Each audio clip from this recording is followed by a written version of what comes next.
Your voice, your opinion, your community. Fact TV, free speech protected.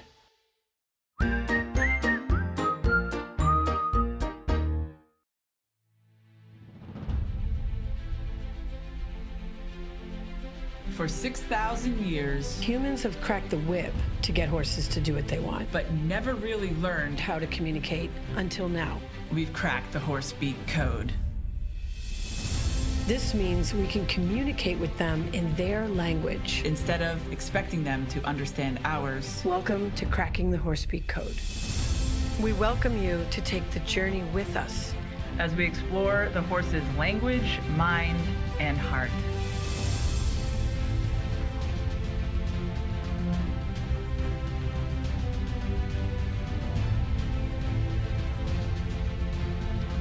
Welcome to Cracking the Horsebeak Code. I'm Laura Wilsey here with Sharon Wilsey, and we're so excited to welcome you to an experience of understanding horse body language. We have decoded the language of the horse. We're using specific gestures, postures, and signals to emulate horse body language so we can have conversations with them instead of expecting them to understand our language. To kick this off, we're going to start with talking about horses communicating with each other in a really basic way. And you look out any day if you've got a couple of horses that you own, and you're going to see them moving around, eating hay, eating grass, doing their thing. But in the research that we've done, we discovered that they're actually doing a lot more than we thought they were doing.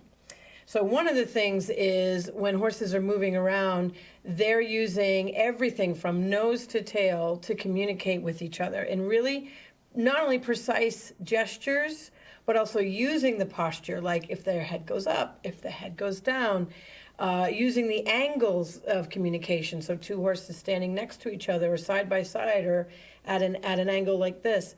And then there's things like the kind of tail swishing they're doing or the kind of step they took. I mean, this thing goes really, really deep. And we've been at it for, 5-6 years now teaching? Yep, since the book came out in 2016. Yeah, and we're still learning. Every day. Every time going out with the horses is an opportunity to try something and to watch the horse respond. And that's the real important part when you are exploring horse speak there is a whole book, and there's actually going to be a third book coming out next year in 2020. Which was a lot to work on. 2022. And so we're just so excited to be able to have this opportunity to share with you about how you, after learning a couple things from our show, to go out and try to greet a horse for the first time. Right. So that's one of the most interesting things, is that horses have a specific way of acknowledging each other, and we call it a greeting. So because it looks like a greeting. Now, if we're human beings and we're greeting, we might reach over and shake hands like this, but there's actually a lot going on there. So if I'm going to really greet someone, we tend to look each other in the eye, we shake hands, there's an acknowledgement, we tend to nod heads, and then when we release... And eye contact, which is really important. Very important. And then we release and we don't do this and stare at each other, we do this. Turn our shoulder. Get comfortable with each other. So those are just some nonverbal things that humans instinctively do, and horses have the same kind of thing in their greeting. The difference is we're unconscious about it and they're conscious about it. So once you start to see some of the things that horses are doing consciously that they're doing, you can stop being unconscious about your body language, because so many people, right? Don't you find this? So many people say that, oh my God, I've always done this thing or that thing. And we're like, yeah, because it's body language and we have it too. It's just that we do it sort of almost by accident, or it's in the subconscious. So what we're doing is taking things that we normally take for granted and putting a highlighter on it and saying, no, this is a small thing. That's a big thing for horses. Because even Sharon's gestures with her hands are saying something. Yes, we're using them in language. She's Italian, so she's all about doing big gestures with her hands. And that can have an influence on the horse as well.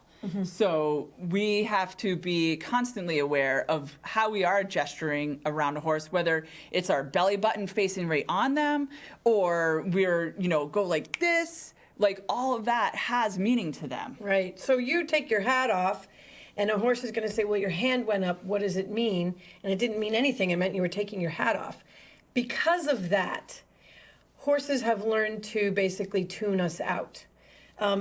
Because some of our body language is not for any communication purpose whatsoever. And then, like, I'm Italian, so I'm always doing this. So they don't know which thing we're doing that means something and which thing we're doing doesn't mean something. So they've just kind of scrubbed it out, and they're like, I don't know, when you want something from me, come poke me or something and let me know. So when people are learning this body language, what happens is the horses tune in, like, intensely. Mm-hmm. So what the change is, as a dog trainer, I always thought that horses didn't pay attention to your body language. Like, if you point, they don't notice that. They don't do anything with it. Like, if you point at a dog or you throw a toy, the dog looks. And I was always taught horses don't do that, but it turns out they do. It's just that because we do so many unconscious things and they don't know what to listen to, they've learned to not listen to anything that's not a directive at them. So what you're going to see in this video is we're going to show a couple of horses moving around, and what we do at a clinic is we turn horses loose so the audience can witness them just being horses. And I'll do some narration and talk about what I see and who the leaders show up to be, because there's not just one. It's not alpha and followers. That's not how herds work. They have different kinds of leadership roles for different purposes. So we usually see, who's showed up on the chessboard and what horses are here and what are they doing. And then I'll enter in and see if I can start to horse speak with them and communicate with them, which of course at first they're like, we don't know what you're doing, and people don't do that. And as soon as they start to realize that I am doing that, you'll see a big change in their attitude. Absolutely. All right, let's get the video rolling then. Let's get it going.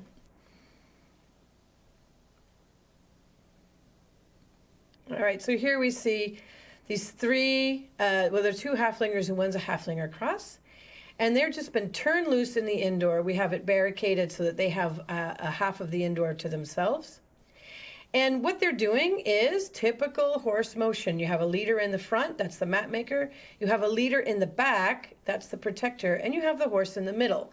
That's the horse who wants to be in the middle. They're like, I don't want to make any decisions, and I don't want to protect myself. So the leader in the back stops to make a statement in the middle of the arena. So that's important because the protectors will often do that kind of thing. They'll stop and say, hey, I'm taking it all in. I'm looking at this whole thing going on right here. Whereas the leader in the front, who is the map maker, she said, come with me, let's go over, this looks like a safe place over here, and takes the follower with her. So those are some of the characteristics that you'll see that are different. So I want to walk in and I want the horses to see me as a map maker or a protector or a mentor, but a kind of horse personality that would make a difference in a horse herd, that I could add value to their herd. And as you are in this scene right here, you are taking the fence line, which is a protector role. And when I do that, they say, what the heck? And they get out of there. And this is pretty typical when horses see a person. They say, I don't know what that person's doing. I should get away from that person. Just pause that there for a second. So let's think about this for 1 second. How many people have a hard time catching their horse? Right? A lot. We get a lot of calls all the time. It's hard to catch my horse. And then, okay, once I get my horse, then they go with me, but I don't know if they really want to be going with me. So that's the next question we usually get. And I just want to say, when you go back and play that again. Just roll backwards a little bit. When you see this, this reminds us that horses are prey animals. They're more like deer than like dogs. And as you're watching it in slow motion going backwards, you can see that Sharon, when she was in the corner of the screen, she took a step, nodded, and took a step backward. That was a gesture to the horses. To the horses to say, don't worry, I'm not chasing you. So here, what I did is I just tapped the fence to say, this is mine, because horses will claim the fence line, and that's what they were trying to do. And I didn't want them to push through and escape into the crowd. Yeah, their horses, so I tapped the fence and said, wood. Exactly, So. This is mine, don't cross this fence. And instead of just listening to me, they took off running. And the map maker said, let's go. The follower said, yikes, we better get out of here. And the protector stood between them and me. So he got between where I was in this chessboard and where they went in this chessboard.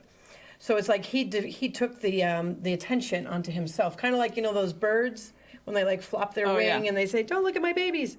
So that's really interesting. And when they did that to me, I said, okay, I know what I need to do to create harmony here. And you had mentioned the word chessboard. Can you talk about that just for a moment? Well, we just call whatever the environment is the horse is in, we call that a chessboard because there's places in that environment that are like the place they want to be. It represents safety or resources. They have water and food there. And then there's also places on the chessboard where they don't want to be. And everybody knows you bring a horse into an arena in this one boogeyman corner, right? And the corner the horses are standing in typically could be the boogeyman corner Right. because it's the furthest So they're away saying, from where they came in. They're saying, I'd rather be in boogeyman corner than anywhere near this person. Okay. So I'm like, wow, that's a compliment. So what I want to do right away is say, take the pressure off and say, I'm not a threat to you. Now I do have a stick. I have a little stick in my hand because I'm in an arena with 3 loose horses that I've never met before. But the stick doesn't mean anything. It's just there for me to direct my intention if I need it. So because I stepped back when they left, they already have some interest. The 2 leaders turn and look at me. And the follower goes to the little poop that he had made there, and she says, well, I'm just going to stay here between you guys. We call this the sandwich. Stop right there for a second. So here we have the sandwich. We have the 2 leaders, and we have the follower in the middle, and this is like peanut butter and jelly, and this little guy wants to be the peanut butter and the jelly. I don't want to make any of these decisions. You guys look at the scary person. I don't even want to look at her. But because I had stepped back and breathed out and taken the pressure off when they left, they said, oh, this is different. So just doing that had caught their attention. Yeah. Okay, it's so let's go absolutely forward. amazing. So we'll do normal speed. And as a result of that, I was able to get into what we call a low O posture. This removes all the pressure. I've got my knuckle out in front. This is the greeting signal. So I'm not going to put my mouth on a horse's mouth, but I can use my knuckle right there, and they will put their muzzle on my knuckle, and that's a formal greeting. So interesting, the leader horse, who was the map maker, she went behind me to tell her follower, like, I'll check things out. Make sure you can say hi to the person. And then I said, excuse me, that's my fence. And then I greeted the leader horse also. And you just used your pointy fingers to help her slow down so then she didn't go through the end of that fence line, which was not the most stable place. And I needed my pointy finger, not my whip, because now I'm talking to them. And there's actually activation centers all along a horse's body that we call buttons because they're interactive. It's not like push the button, make it happen. It's not a machine. We just call them buttons because they're interactive, and horses influence these buttons up and down each other's bodies as they're saying something. So when I go backwards for a second there and show, so when this mare says, well, I'm going to go past you and I'm going to go check that out, I saw that, but there's my finger, stop. My finger came to her cheek, not her muzzle, and this is a big mistake. Yes. When I learned this, I was like, holy cow, I've been making this mistake for years. When horses touch each other's side of the muzzle, so they go like on the side right here, that's the play button. So you never want to push a horse's head away by touching the side of their mouth, because that says, you can bite me, let's bite, let's play, that's fun. There's so many folks that we've talked to about learning about the play button, and because their horse continues to bring their face into their chest area, and they're like, I keep asking their face to go away, and it's like, did you go up to the cheek? Or did you stay just at the right lips? here? Because watching horses on horse communication, they're constantly playing with each other's mouth. Right. And we don't want to do that. So going up to their cheek will change everything if you have a horse who is constantly invading your space. So with that being said, I'm pointing at this horse's cheek, which is the back of the jaw. It's at the back of the halter. And because I point at her cheek, she stops her motion and brings her muzzle around. So when we're greeting, we're actually aiming for between the nostrils. So there's 2 nostrils, and we aim for between the nostrils. That's the greeting button, and you'll see horses do it with each other. And sometimes horses will do nostril on nostril sniffing, but we get into that later. So for now, I just greeted her muzzle and said, we need to be friends. You can see she's touching me, and then I reach up to the bridge of her nose, which is another button spot, and I say, I need you to respect my space and not push through. And that mare says, okay, no problem. And the follower looks and says, oh, wow, this leader horse is listening to this person. That's different. I guess this person has something to say. So I go to the other cheek and I say, could you move your head aside? And the leader says, yep, and looks at the follower, says, this lady knows what she's talking about. And their ears are like, you can see the ears going, they're going, what the heck's going on? This is crazy. So all right, now do normal. Go in again to the cheek. Right. And then I say cheek, neck, and shoulder. Can you actually step aside? Now, go back to that for a second. So this guy, this is the protector horse. He came and touched a cone, and that's not by accident. So horses will use objects to represent safety. So they will put their nose on an object, and they're saying, this is a safe place to be, and that's his role as protector.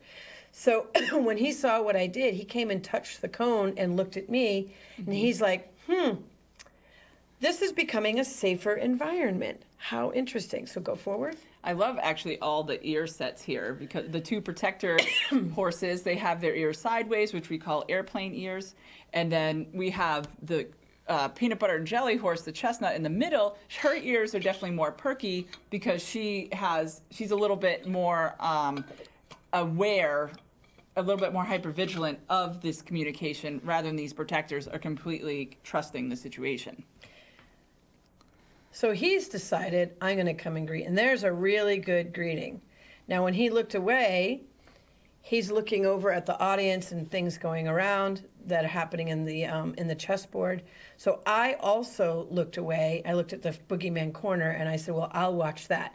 So we just agreed. He said, well, I have to watch out for everything going on. And I looked over him and said, well, I'm going to watch out for things going on too. So when he brings his face back to me, he says, no kidding. Mm-hmm. And that changed everything. You see, he blinks. And then he looks at what I looked at. He's like, you saw something I didn't even see?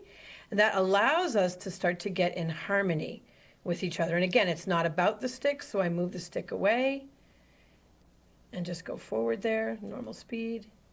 And that allows us to do matching steps together. And he drops his nose to the ground to say, that's his version of an O posture. He took all the pressure off, and then we could greet again. Now the two mares are like, all right, this is great. We're going to come back. And I ask him, would you follow me again? I use the cheek button to say that. And he says, yes. And then he goes in front of me to show me his hip and to drive those mares forward. So what he just did to me and what I did to him and what he did to them is the same thing. Right here, stop right there. There's his eye and ear driving the mares forward because he's the protector. So he's not doing it because he's a bully. He's not doing it because he's boss. He's doing it. That is so important. Very important. The bully, a lot of folks have this perception that horses are bullying each other when they're asking them to move, but when you have a paradigm switch about the understanding of how horses truly act like a family system, a healthy family system, that these horses are asking that gelding here, he is the protector, and he's like, no, I'm going to ask you ladies to please go to the other end of the arena right now. And he does that with he's jutting out his nose, his ears are back, and his eyes look a little bit hard. And so he does this motion. He doesn't have hands. I have hands. Mm-hmm. So I put my hand toward, we'll go backwards more. Back more, yeah. I put my hand, when he first gave me the sign of his hip, I put my hand up like this. That would be me saying, I see your hip. So he can use his eyes and his facial expression to do this to the girls, but I need to use my eyes and my hand to do this because of the shape of my body. Right, and at first you can see in the scene right now where she's using the pointy finger, be like, I'm going to drive you forward, and as soon as he started moving, you put to the palm. Palm is connection. Connection. So I said, you need to go when I said go, and then he said to them, and those guys need to go when I say go. Yeah. Because what happened here basically is a transfer of power. So he said, I'm the protector. I said, yes, you are, but we can share. When he moved in front of me, he said, oh, yeah, are you going to protect my rear? Are you going to guard me from behind? When I did this and said, you go ahead, I've got your back. And that's what that means. And so many horses love that message. They love that message, but Yeah. especially a protector, because for him it means he's got a day off. Yeah. So he touches another safety. And actually, let's rewind for 1 Safety second. object. Yeah, and then it's interesting because you can see that the peanut butter and jelly mare is at another button. She's at the girth button there. Yeah. It's a higher place on the body, but she's at the girth button because she's saying, everything just got nervous. I'm worried about it. And it's kind of more that in that moment, because a lot of what we're teaching with horse speak is about what's going on in this moment. Who are the players on the chessboard? How are they moving in this kind of arena? And so that's kind of like a baby message, Right. really. She's It is like a baby message. I'm going to line up at your girth because I don't know what's going on. Right. Right. So the protector lowered his head and touched a safety object to tell the peanut butter and jelly, you're okay, don't worry about it. You're fine. You're fine. You're fine. Everything you're safe. Everything you're safe. So here we can call them almost like mama and papa at Yes. this point, right? Yeah. And they're not literally mama and papa, but they're kind of acting that way. So the mama's kind of got this nervous horse over there, like, we'll stand behind these poles. This will be fine. We'll stand right here. Don't worry. And then he comes back around to greet me and have more conversation with me. And you'll see this with a good leader horse will sort of put the herd in a safe place, and then they'll come do all the interactions where the herd can watch and see what happens next. And then you can see with the greeting where Sharon was blinking as well as the horse was blinking. She's lowering her shoulders. She's checking in again, having this low O posture, going toward the button, The friendly button. friendly button. Right. And just to have a really sweet connection with him. Right. And what that's all about is I'm saying to him, we can relax, we can be safe, you're safe with me, it's all good. Because there's like 50 people staring at them. So to be honest, it doesn't feel very safe And the for arena them. is totally set up. Yeah. They don't have that barrier there. Right, normally, everything's so, different in their world. yeah. And they're like, who the heck are you? Yeah. And to, in a few minutes to have them come back and go, okay, can we talk? 'Cause this is good. Yeah. Okay. So at this point now, I'm working on creating movement in harmony with them. So I'm saying, hey, go to the safety cone, and he does. So now we're agreeing on the body language, and this is a practice. So he's going to ask me, what about this? And I'm going to say, hey, that. Or I'm going to say, what about this? Can you go down and touch a cone when I do? And he said, I can, just because I didn't reach down and touch it all the way, but I pointed at it, and he understood. We understood each other, so great. So I stood up and said, look Well at that. done. And he looks at me going, well, look at that. No human's ever done that before.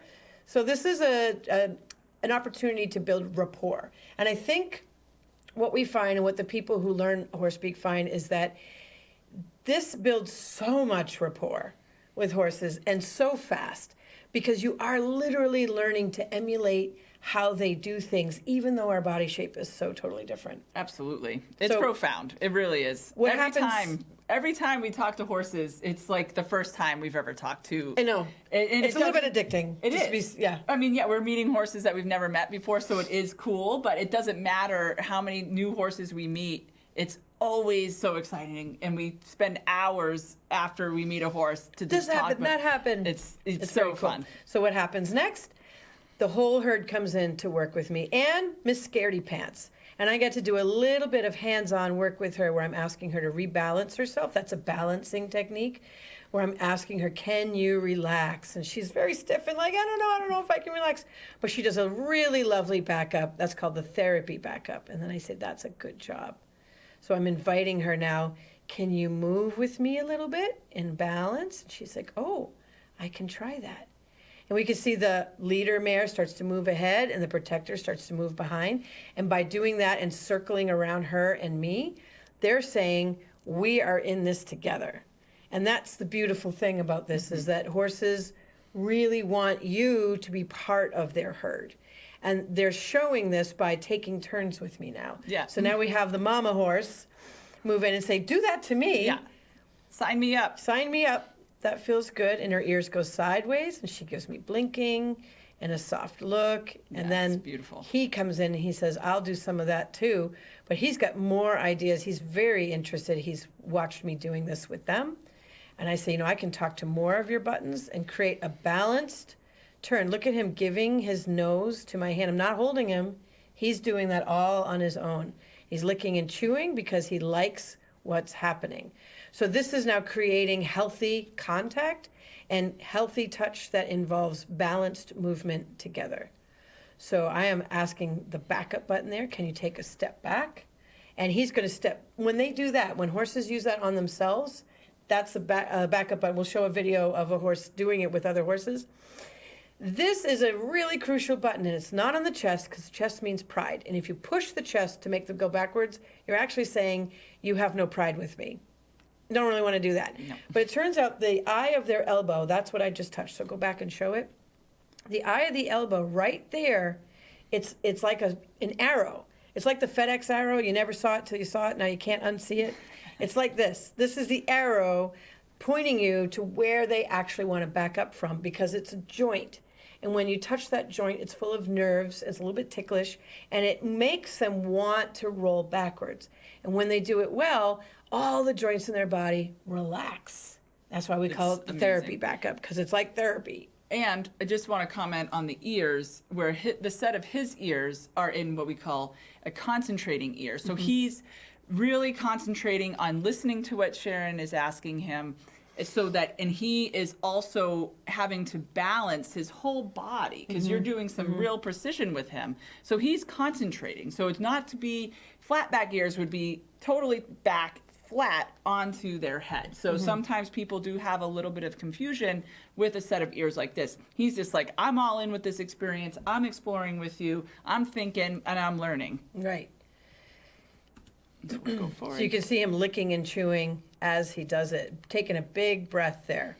And what that creates, now that the protector feels protected, and I gave him a cone, so we're even. Yeah. He's got it's a even safety better. object. He's got a safety object. This motion, doing this motion with all the horses, having all of them do a little bit of therapy backup, a little bit of balance forward, relax, release any tension in your joints, and now with all that relaxation, come forward with me. So basically, I've inserted myself as someone valuable in their herd because not only can I help them feel safe, can I create harmony, can I create a sense of well-being, I'm also personally with each horse, helping each horse release any tension that was there. So we end with all of them looking at me. And if you want to train a horse, you want their attention. Yes. Now, I've learned back in the day 101 ways to get a horse's attention, and none of them felt that good. Except for maybe clicker training, but then sometimes you have almost too much attention. They get overexcited. And then there's the horse we talked about at the beginning, in your space constantly, and you keep hitting the side of their mouth, and they keep coming back in. You're like, I want that, yeah. But you want their attention. You need them to focus on you and not on the boogeyman, not on the scary parts of the chessboard. You want them to be focused on you. So at the end of the day, I had 3 horses completely focused on me. Absolutely. And they're all basically all square. in their feet. Calm, relaxed, happy, and basically in the mind of like, what's next? Yeah. And that is the point, that when you're learning this body language, you can create this kind of rapport. And a lot of people on day one. Yeah, absolutely. That's the best thing about learning a little bit of horse speak. It can go a long way and really fast. People who have had horses for years, they do just a greeting and everything with their relationship changes. Yeah. And the more that you get involved with learning about horse speak, like we mentioned buttons, we mentioned chessboard, we show some, Sharon did dancer's arms that's where she had her hand on the halter. Bridge of the nose and just asking for a gentle, it's very gentle. And it's not all forceful. in the book Horse Speak, the Equine Human Translation Guide. So this was just a quick overview. This was only a 4.5-minute video, and we spent 30 minutes going over it with you. So stay tuned to be able to learn more about cracking the code of horse speak.